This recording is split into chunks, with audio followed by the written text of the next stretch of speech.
Right. Is anyone else having a case of the Mondays? Happy Monday. Happy late Monday. I'm getting a little late start this AM.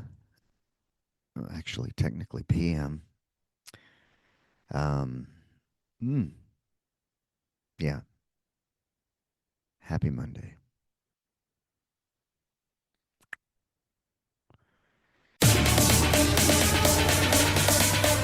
Let go.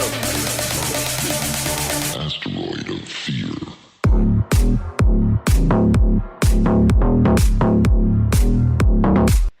Welcome to another episode of the Men of the House podcast with your favorite Irish Mexican in full bloom with the Waffle House sweatshirt this morning because it's kind of chilly. Yeah, it's supposed to be coming into summer. It is April 20th. Yet, why am I still wearing a hoodie? What's going on? What's going on? We're going to force quit this. Having started off having computer problems. So, yeah, my day has not started ideally. Let's just say that. So, I hope yours has. But today we're going to talk about the power of no. And maybe how no is a complete sentence. I'm going to tell you a little story to go with it. We're going to we're going to explore the weekend with the power of no. All right. So, let's start off. This weekend was a big weekend. We had a baby shower. Yeah. So, my wife is officially on the way to becoming a GG, and I will be a grandparent. Our middle daughter is set to have a baby boy in less than a month. So, we had a big weekend. Lots of families coming together, lots of people, big ordeal. Um, my wife is super into uh, festivities, I guess you could say. Um, that is her love language, giving, making people feel good, um, making people feel special. So it was a weekend of, it was a lot of work. My wife went down a day early to start prepping, and then my daughter and I left a little bit afterwards. We left a day later. Kind of my thought process was, well, we'll be out of the way while she's setting up. Thought she was going to have more help setting up, but she had less help than she anticipated. So when we got there, it was all hands on deck. Yeah, setting up. And we always have this running joke. It seems like all the parties we go to, I think I've said in the past, my wife and I, we're we're early usually. We like to get places early. We don't like to be late. Especially me, like starting off, I was always punctual because my mom is very punctual, but in the military, you, punctuality is everything. You show up early, that's on time. You show up on time, that's really kind of late. You show up late, your ass is in trouble. So I don't take, punctuality to me is says a lot about a person. Says a lot about my respect for you, depending on how punctual you are. There's a certain someone, if you're listening to this, you might be all that and everything, minus your punctuality. That is your one super flaw. So we didn't get started till late because we were setting up and she didn't have the help, but everybody was kind of running late, so I guess it made it okay. We got a late start, which meant a late ending, and it's just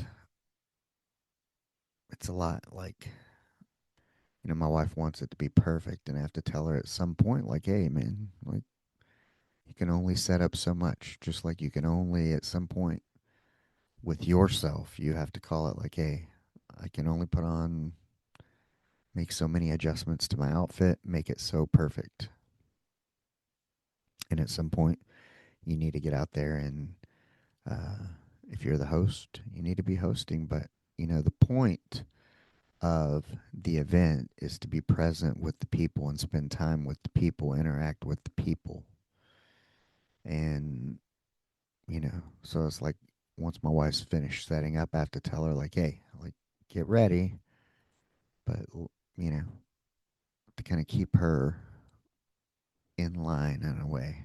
Like, now go be present with the people, because my wife will get distracted in worrying about is everybody okay? Does anybody need anything? And, that's, I can kind of play that role. I kind of, like, I didn't eat when everybody else was eating.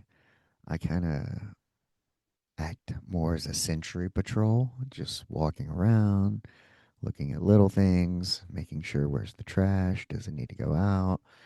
Is everybody okay? Or is anything out of place? Is the proper door shut because there's a cat in there with an air tag that could get lost? There's Tootie the dog who could get lost or, want to go out. Um, so, like, for me, when we have these kinds of events, I'm kind of like an app that's running in the background, shield bumping for my wife so my wife can entertain, be present, interact, all those kinds of things. So, you know, I don't necessarily go there to enjoy it.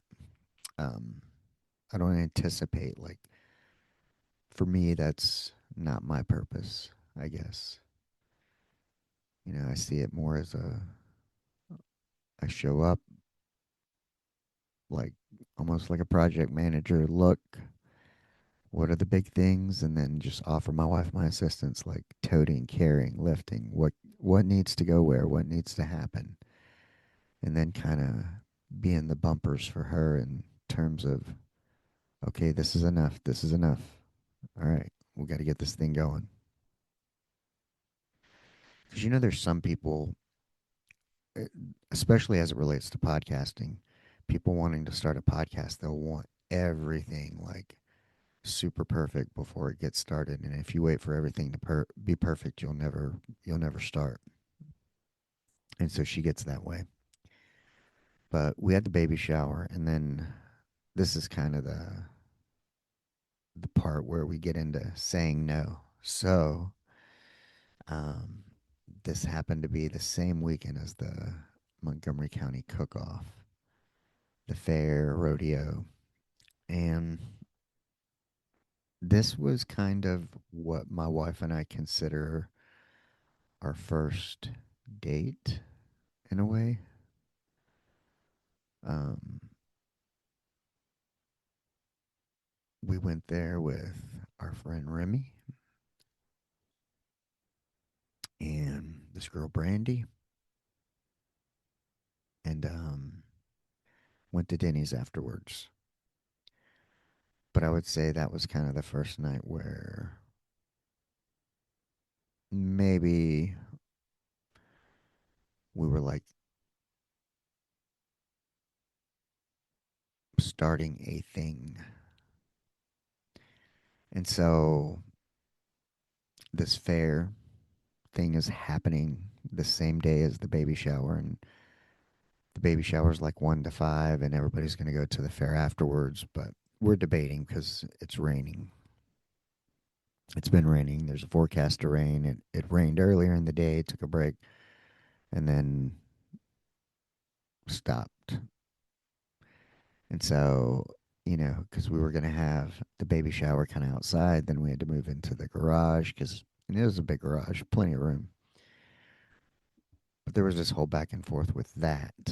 And then it was like, hey, well, you know, my sister in law, her parents had a booth at the Montgomery County Cookoff. And then um, some friends of the family on uh, our daughter's side, they had a booth. And you know what that means is like, I guess they compete like in barbecue, but then you'll have like your booth, which might have like a tent with some tables. Some are covered. Some people have porta potties in theirs, like a DJ. I mean, almost like a little private little tent nightclub. But there are these booths all around, and some people got live music, and I mean, it's a whole thing. And it wasn't bad, but let's start off.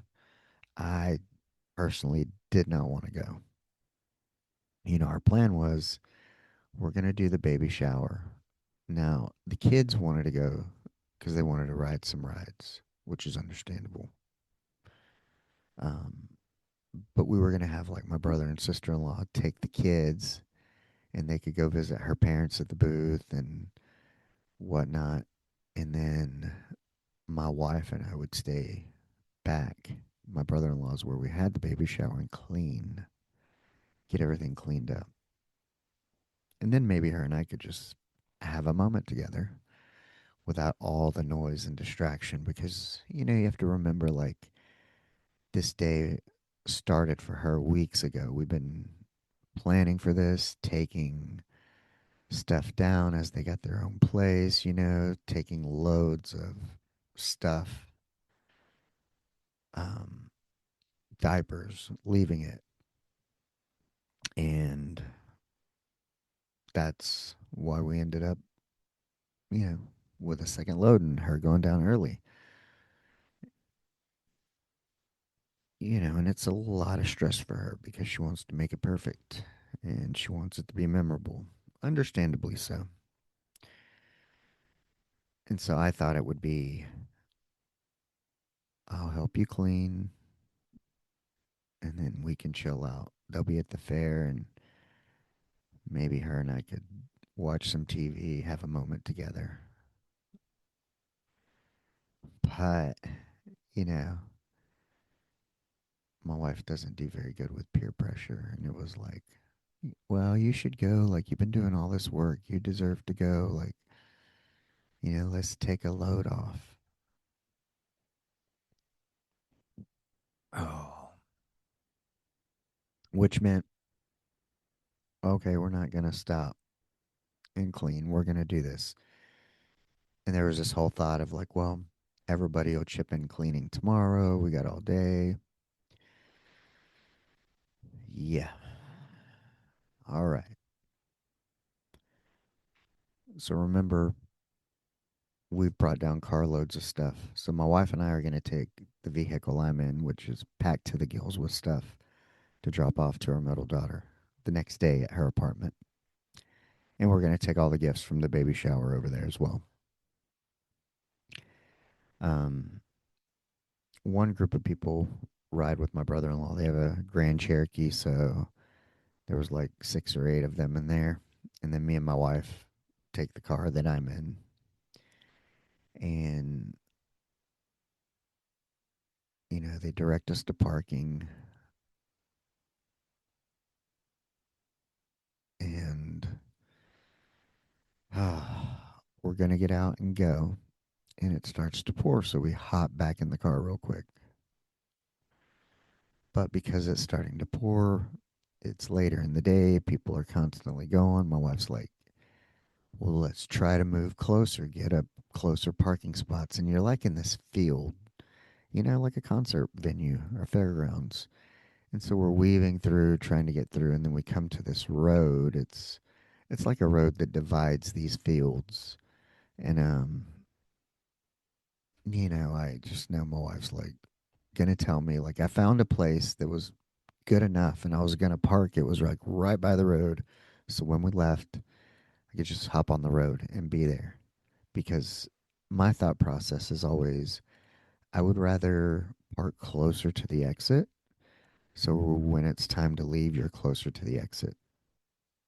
You're gonna walk either way. And you're gonna wait either way. But the way to prevent more or less is park further away so you're closer when it's time to leave. But I can hear her in my head going, she's going to tell me to get closer. She's not going to be satisfied with this.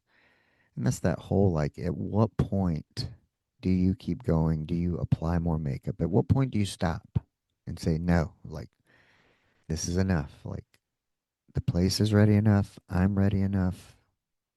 It's ready enough. This is good enough. Or is it like, we need one closer spot because I'm afraid to walk? Well, I go to cross this road and it looks like you're going to cross right into the field and there's a ditch and it's raining. I'm unable to see. And into the ditch we go. And unpleasant. My wife hit her head on the dash. I'm surprised the airbags didn't deploy. And I thought we were going to be stuck and have to be towed out. But thankfully, the car had enough power to back out. And it tore a little piece of the plastic off and knocked off this little thing by the headlight. One little square piece, but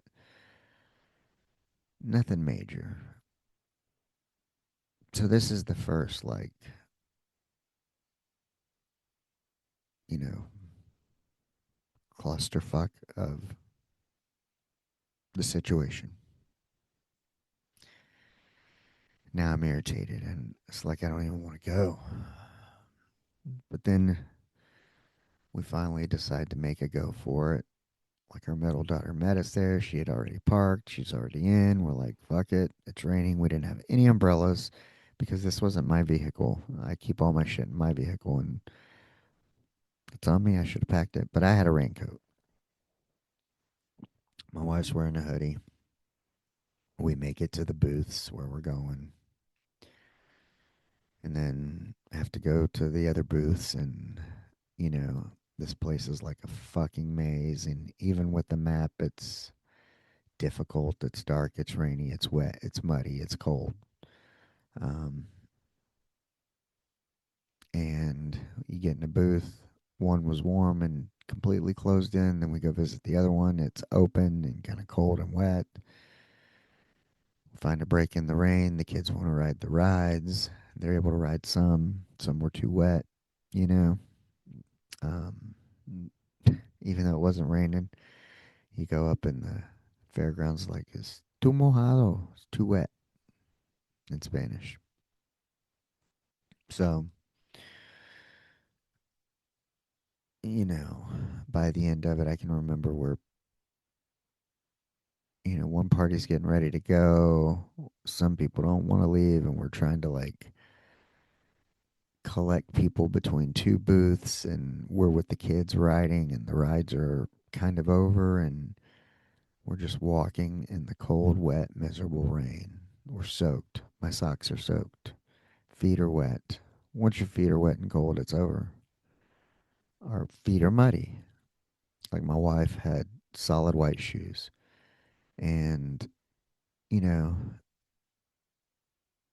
when we get back, we had to take our shoes off, put them in like a plastic, your normal shopping bag, like from a Walmart, and drive back in our socks. And, we get home late, dry, dry off, get to bed, and all that. And the next day, we gotta go tote all the shit, clean up. Some of the people who were gonna help us clean, they left early, so that was less sets of hands. And, you know, I can remember my daughter's tired and cold, ready to go. It's like 11 at night. And we're walking in the cold, wet rain. And I sat there and I'm like, we could be dry and done. Like it's 11 something. We would have been done cleaning up, sitting on the couch in front of the fireplace as it's raining and cold out, watching TV, drinking hot cocoa.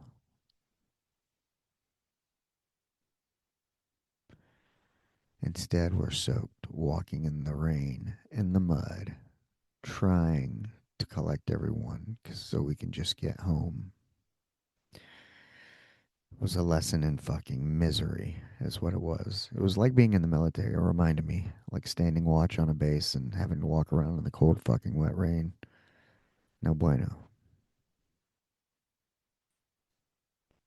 And that was the thing. We didn't even want to go. Like, my wife and I would have been completely happy with staying at home, cleaning, having been done. And then yesterday, instead of having to spend all the day fucking cleaning and all that, we could have just went and dropped off the stuff, visited instead of doing a bunch of fucking work and getting home later. And, which is why I didn't record. I mean, it just pushed everything. One, giving in. One, failing to adhere to your standard of no. It's a complete fucking sentence. Do you want to do this? No. Why not? No. I said no. No means fucking no. Okay? And like for a person like me, what it does is it pisses me off at myself. Like, you know what? And then it's going to make me a dick. Then people who approach me, they're going to be like, that guy's a fucking asshole. He's a dick. No, it's because you don't fucking get when I say no. No means fucking no. Like, it's a complete sentence. You don't have to ask me anymore. You don't have to suggest anymore. You don't have to try to sell it to me anymore. You don't have to tell me why it's better than what I have or the competitor or whatever. Whoever you are, when you approach me, if I fucking tell you no, it's no. Okay? Don't fucking try to talk me into it. And all this did was cement the fact that trust yourself. I trust me. When I say, I know why. And you know what? A fucking car crash, now that's got to be fixed. That's going to cost money. My brand new pair of fucking shoes that are fucking trashed, all of it. Like, those are the reasons. I didn't bring extra clothes because I wasn't going to go. I didn't bring an extra set of shoes because I wasn't going to go. Then I get pissed at me for allowing you to fucking. But that goes back to my, like, you know, I still should have said no and just stayed. But I was trying to make my wife happy. I didn't want to make her go alone. And she wouldn't have fit in the car. I would have had to drive her anyway. So, part of it's me saying yes to my wife. But, part of that dynamic is her also trusting me when I say no. It fucking means no. And if I'm the leader of this crew here, this husband and wife operation, there's a reason. And we could have avoided all that by just fucking adhering to my desire and decision of no.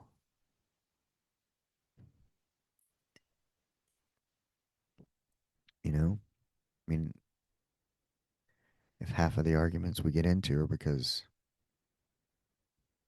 as a husband and wife, you're like, no, and they still want to, or they're going to do their own fucking thing anyway. It's like, you know what? I should have let her, if she wanted to go, let her find her own fucking way. And if she wanted to be cold, wet, and miserable, Let her be cold, wet, and miserable. I don't have to fucking join her. Or you can just trust me and see by experience that my choice would have been the superior choice and saved us a lot of fucking headache.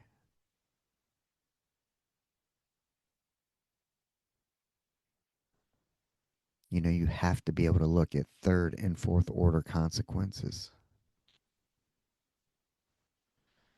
how it's going to fuck you over down the road by not trusting yourself and sticking to your plan.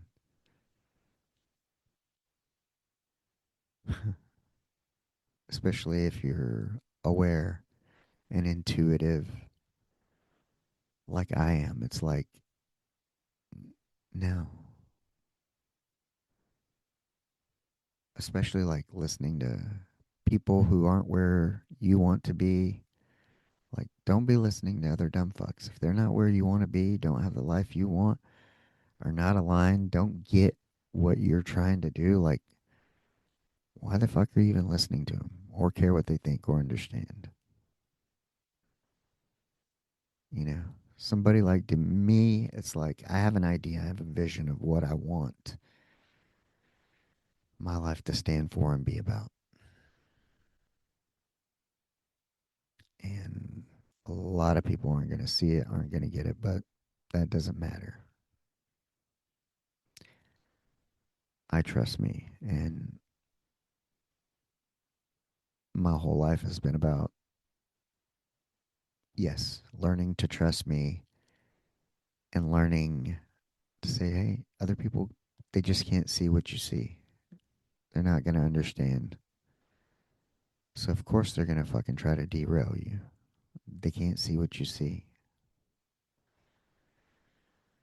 They're not trying to go where you want to go.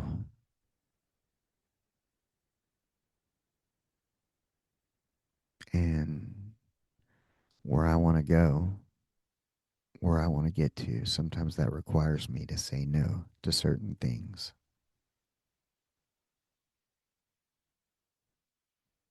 But what did I learn from this? This is a lesson in trust, trusting myself, and next time, standing firm.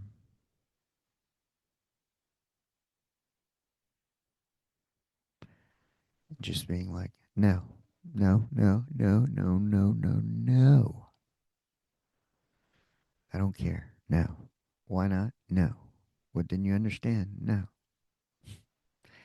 I don't know if it was Dream a Little Dream. I think it was like, what part didn't you understand? Or When I say what don't you understand? Right? So the power of no. Use it. Trust yourself, especially if you're somebody with a vision, a goal, a dream, and you know, and you're on track. Don't let other people fucking derail you from it. Don't let other people talk you out of it. Don't,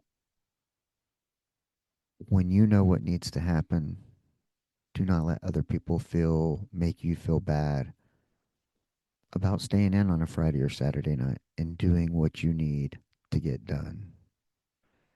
Because only you know what you need to get done to move the needle to live the life you want to live. Okay? Going along with everybody else, all it's going to do is get you fucking cold, wet, miserable like everybody else. Okay? So if you want to be like everybody else, fucking have at it. Um, Not for me. I want to be something different. I want to be something more. I want more. I want to contribute more. And that requires more. Requires more discipline. Requires more saying no. Requires me to be doing things that other people aren't doing. Okay? Requires me to do things while other people are off doing other bullshit. I got to be doing shit that matters to me. Okay? So, depending on who you are in my circle, where you are in my circle, maybe it applies to you, maybe it doesn't. And if you're just a listener, take this information and apply it. Trust yourself. When you know what you need to get done, don't fucking let anybody talk you out of it. Stand fast.